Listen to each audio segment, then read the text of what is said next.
Hello everyone. Now we completed with the male reproductive system for the chapter 3 human reproduction.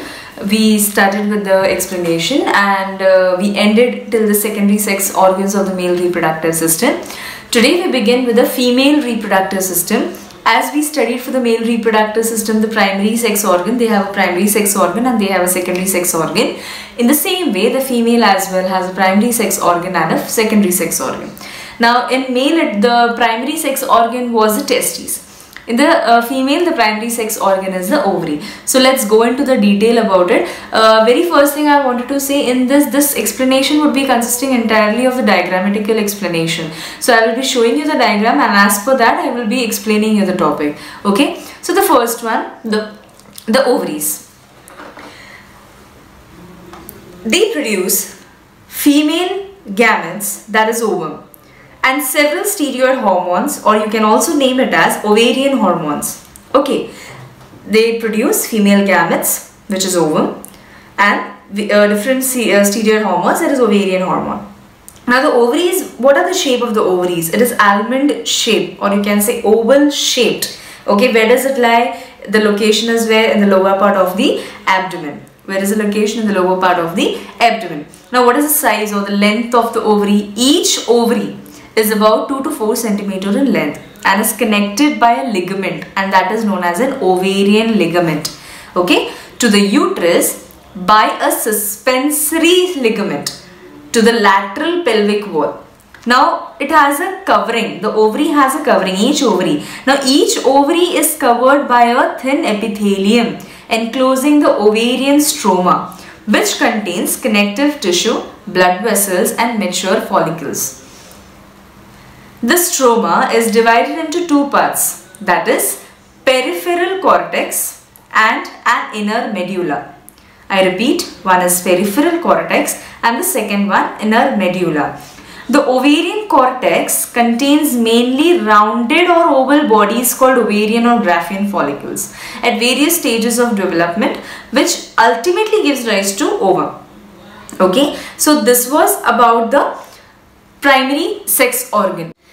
Now let's move ahead with the secondary sex organ. We completed with the primary sex organ, that is about the ovaries. The secondary sex organ, the first one that consists of the accessory ducts. Now when I say about the accessory ducts, these are what the first one, that is the oviduct, which is also known as what fallopian tube.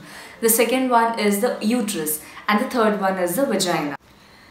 The first one, the oviduct or the fallopian tube. In short, if I have to explain this, now what do we know about it? The oviduct is a small tubular structure or a tube-like structure which is about 10 to 12 centimeters in length, right? What does it do? It from the ovary, the egg, when it is released from the ovary, this egg is carried out to the fallopian tube, and from the fallopian tube it goes where? To the uterus. Fine. So uterus is what? Uterus is where the womb, it is a womb, like it accommodates the fetus. What the uterus accommodates the fetus, right? And the shape of the uterus that you can say is like an inverted pear. Now next, the third accessory duct when I have to say is what? About the vagina. Vagina is a way or the passage for the menstrual blood to go, right? And even it's a birth canal which helps in the process which is known as parturition, that is delivery of the baby. So let's go into the detail about all the three. The accessory duct, the first one, that is oviduct. Now as I told you, these are two small tubes for like 10 to 12 centimeters in length, lying on either side of the uterus near the kidney. These tubes carry the egg from the ovary to the uterus and also provides the appropriate environment for its fertilization. Now the fallopian tubes or the oviducts that you can say shows 4 different regions. Okay, the main part of the topic, 4 different regions. Now what is this? That is infundibulum, ampulla, isthmus and the uterine part. I repeat, one is infundibulum, second is ampulla, third is isthmus and fourth is uterine part. Now when I talk about infundibulum, it is broad and funnel shaped with its edges bearing motile or finger-like projections called fimbriae. Okay. Now what does the fimbriae helps in? It helps in the collection of the ovum after the ovulation is done.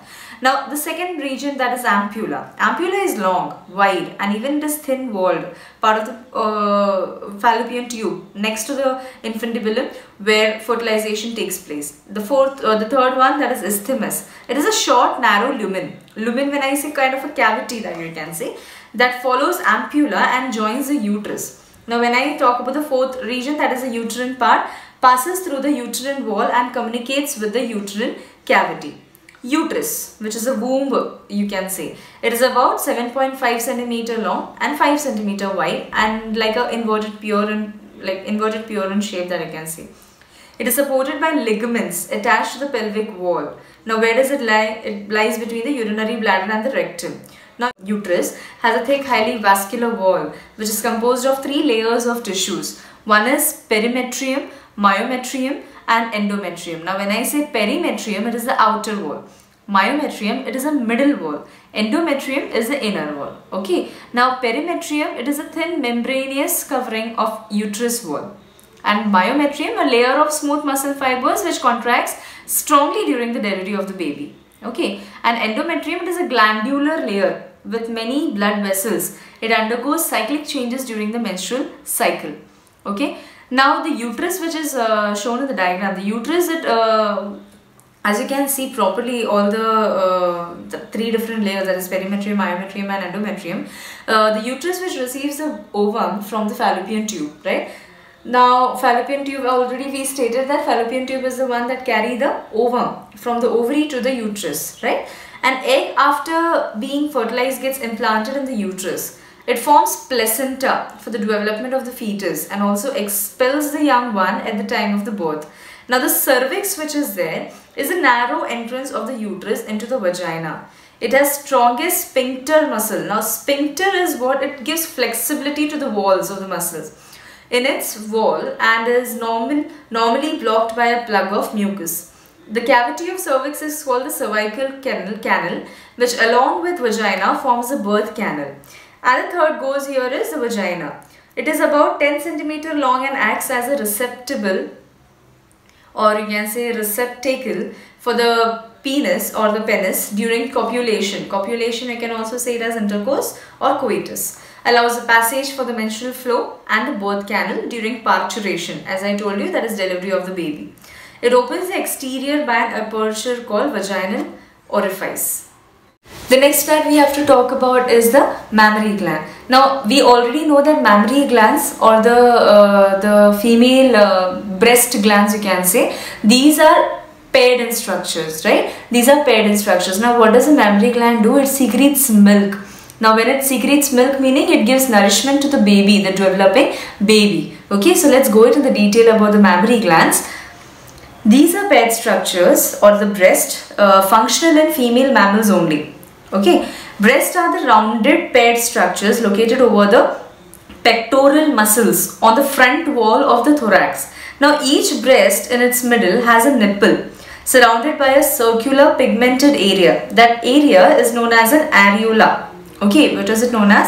Areola. It contains glandular tissue and variable amount of fat. Okay, now this glandular tissue of each breast is divided into 15 to 20 mammary lobes, which contains a cluster of mammary alveoli, now which opens into mammary tubules. Now the cells of the alveoli secrete milk, which is stored in cavities of what? Alveoli.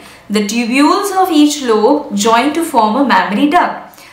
Just under the nipples, the lactiferous duct. Now when we say lactiferous duct, is a duct that stores the milk and which eject out the milk to the glands, are present, which gets widened to form lactiferous sinuses, or to store milk during lactation period. Now lactation, we already know what does it mean. It is feeding time, right? Feeding time, to be more specific, it is the one when the mother is feeding the baby. That is a lactating mother, that you can say.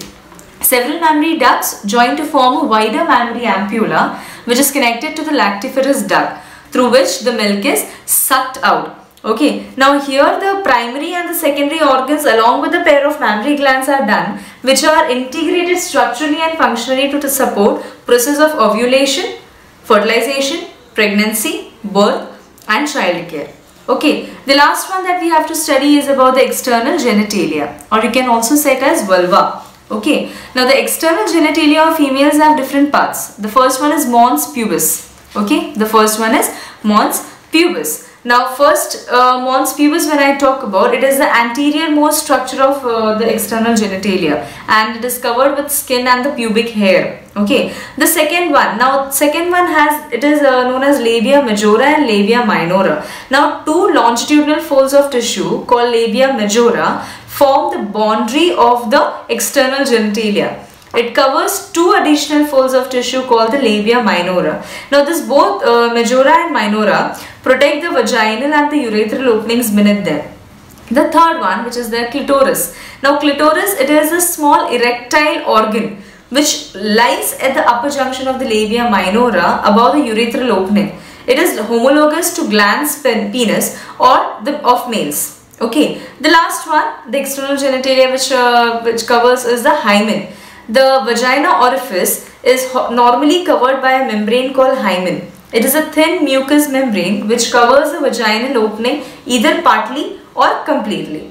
It is often torn during the first coitus, or you can say intercourse, meaning it is often torn, meaning it breaks in the first intercourse itself, but may be present in some women even after coitus. That is a rare case. Hymen may also get stretched or torn by normal activities as well. Yes, now it is not that hymen only breaks during the coitus time as it is in the theory, but it is also that whenever the female is doing any kind of activity like related to fitness, related to dancing, related to anything, sports, even the hymen breaks during that physical activities, right? So it is not needed that only through coitus or only through an intercourse a female can lose a virginity, or that you can say.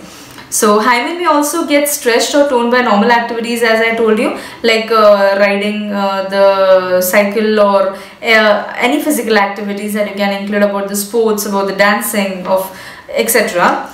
So therefore its presence or absence is not an accurate indicator of the woman's virginity or the sexual experience. The next topic that we have to study is about the gametogenesis and the related cycles. Now the word itself says what gametogenesis means, what? Formation of gametes. Now to be more specific, how is the definition going? The process of formation of haploid gametes to form diploid germ cells in the gonads for sexual reproduction is known as what? Gametogenesis. Okay, now this gametogenesis involves two, that is, one is spermatogenesis and one is oogenesis. Spermatogenesis in males and oogenesis in females. Okay, so let's talk about the first process, that is the spermatogenesis. It is the formation of spermatozoa, or you can say it as sperm in testes, right, which originate from the PGCs. Now what is PGCs? It is a primordial germ cells. Now the process of spermatogenesis starts at puberty itself. It follows some different stages. The four different stages are: first, multiplication phase; second, growth phase; third, maturation phase, or you can also say it as formation of spermatids.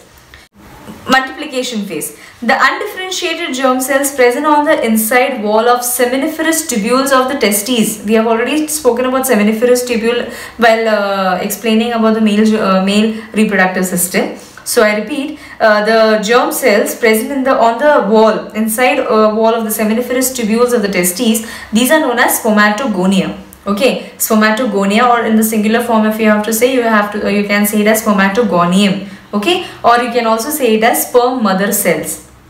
Fine, spermatogonia or sperm mother cells. They increase in number by repeated mitotic division.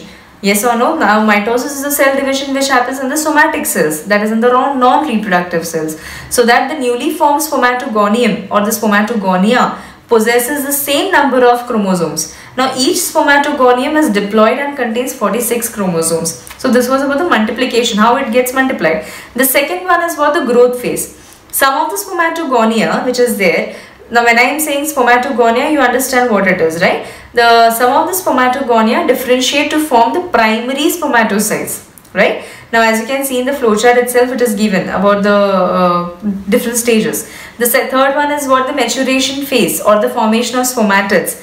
Each of these primary spermatocytes Okay, each of these primary spermatozoites, which is formed in the growth phase, undergoes first meiotic division and produces two secondary spermatocytes, which is almost 23 chromosomes that you can see, each of which further undergoes second meiotic division to produce the 4 haploid spermatids.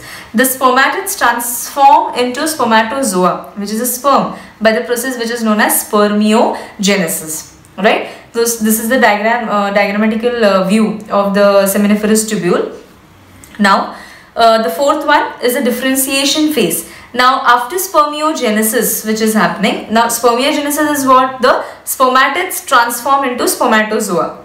The spermatids transform into a sperm that you can see. Yes or no? The spermatids are what? Which is formed in the maturation phase itself. The haploid spermatids, the 4 haploid spermatids which are formed, right? So, the spermatids are transformed to form a sperm or spermatozoa. That is known as spermiogenesis. So in differentiation phase, after spermiogenesis, after the transfer, whatever transform which is happening, sperm's head gets embedded into a Sertoli cells and are finally released by the seminiferous tubule by the process which is known as spermiation.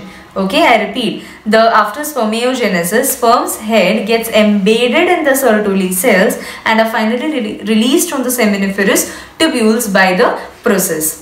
Okay, so this was all about the spermatogenesis, but there are some hormones which are essential for spermatogenesis. Which are these hormones? Now let's go into the detail about it. Spermatogenesis initiates due to significant increase in the secretion of GnRH. Now when I say GnRH is a gonadotrophin releasing hormone which is released by the hypothalamus, right? Which is released by the hypothalamus. Now when I say hypothalamus, it is located where? In the forebrain. Now your brain already has 3 regions, the forebrain, hindbrain and the midbrain. It is already in the forebrain. So at the age, when does it get released? Gonadotrophin releasing hormone. Now it releases at the age of puberty, when once attain a puberty level. The increased level of GnRH acts as an anterior pituitary and stimulates 2 gonadotrophin secretion. What is it? One is LH and one is FSH. Now LH is a luteinizing hormone and FSH is a follicle stimulating hormone. Now LH, what does it do? That is, the luteinizing hormone acts on the Leydig cells. Okay, where does it act on? The Leydig cells, stimulating the synthesis and secretion of androgen, which in turn stimulate the process of spermatogenesis. Now FSH, which is there, it acts on Sertoli cells and stimulates the secretion of some factors which help in spermiogenesis. Now the androgens which are there, they are testicular hormones which function to maintain the accessory ducts and glands in males. Okay, so this was about the hormones which are essential for spermatogenesis. Now the next topic is about the structure of a sperm. Now when I talk about the structure of a sperm, basically the sperm structure is divided into 4. Now one is head, the next one is neck, the third one is middle piece and the fourth one is tail. So let's go into the detail about the sperm. A mature sperm or mature sperm cell or the spermatozoa is microscopic, yes, and like a tadpole shaped structure, about 2 to 5 micrometer in diameter and 60 micrometer long. Now a plasma membrane encloses the entire sperm, kind of an outer covering that you can say. And as I told you, it consists of a head, neck, middle piece and a tail.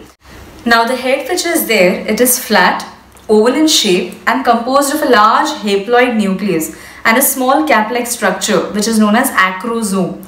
Now where does it lie? Acrosome lie at the tip of the nucleus and is formed from the Golgi complex or the Golgi apparatus that we say, the cell organelle, right? It contains hydrolytic enzymes and is used for what? It is used to contact and penetrate the egg, that is the ovum, during fertilization.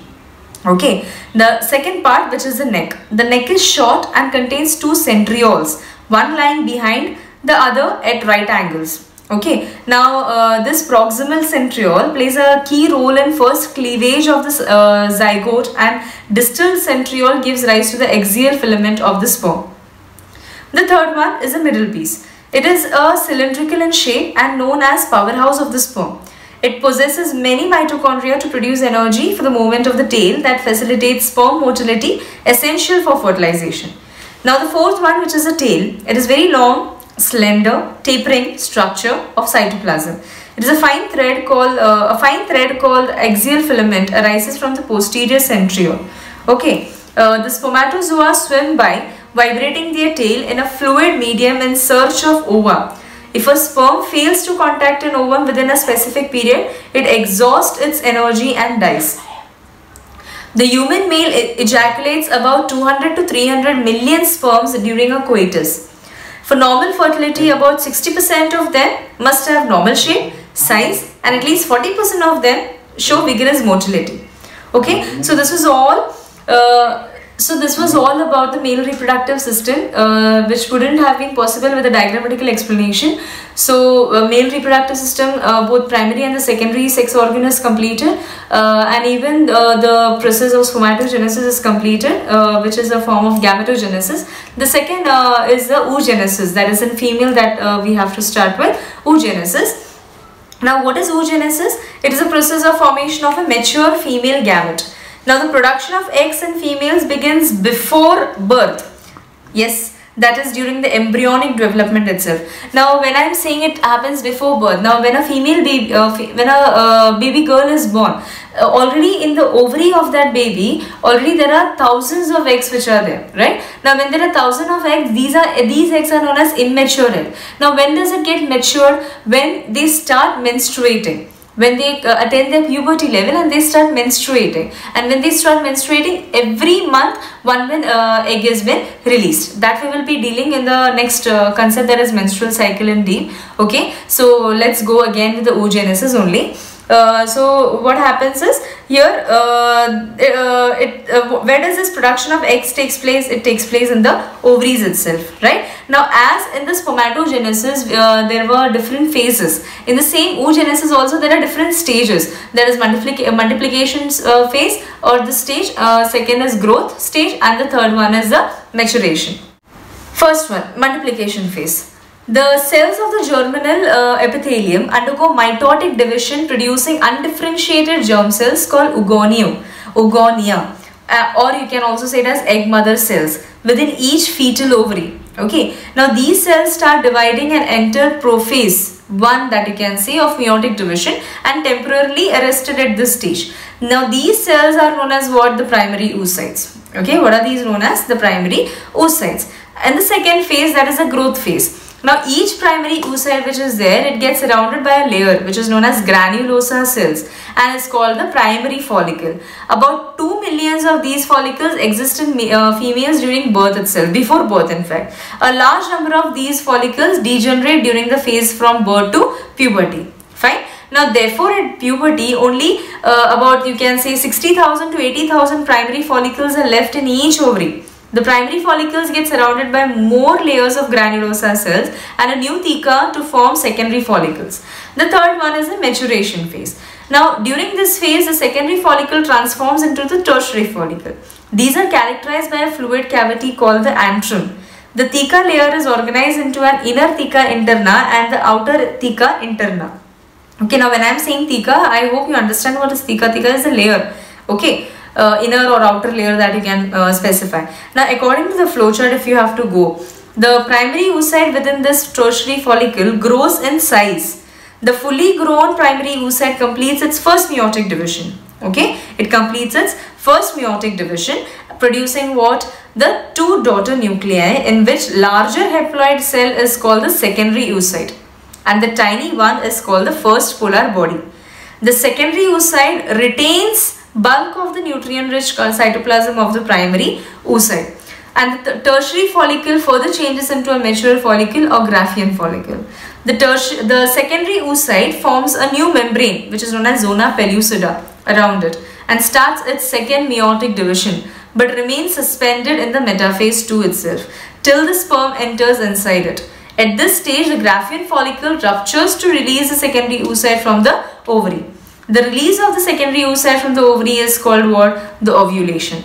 Now, as we have studied the structure of the sperm, we also have to study the structure of an ovum. So, let's go into the detail about the structure of an ovum.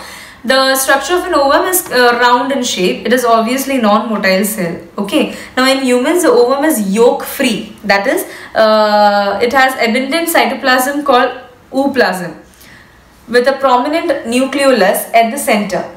Okay, so this is about the structure of an ovum. Okay, kindly look into the structure very carefully. Children, I hope you understood the concept of the female reproductive system completely with the gametogenesis that we spoke about, that is the spermatogenesis and the oogenesis. Fine. So diagrammatically the explanation is conducted. Kindly see the diagrams very properly, even the flowcharts. Study well. Thank you so much.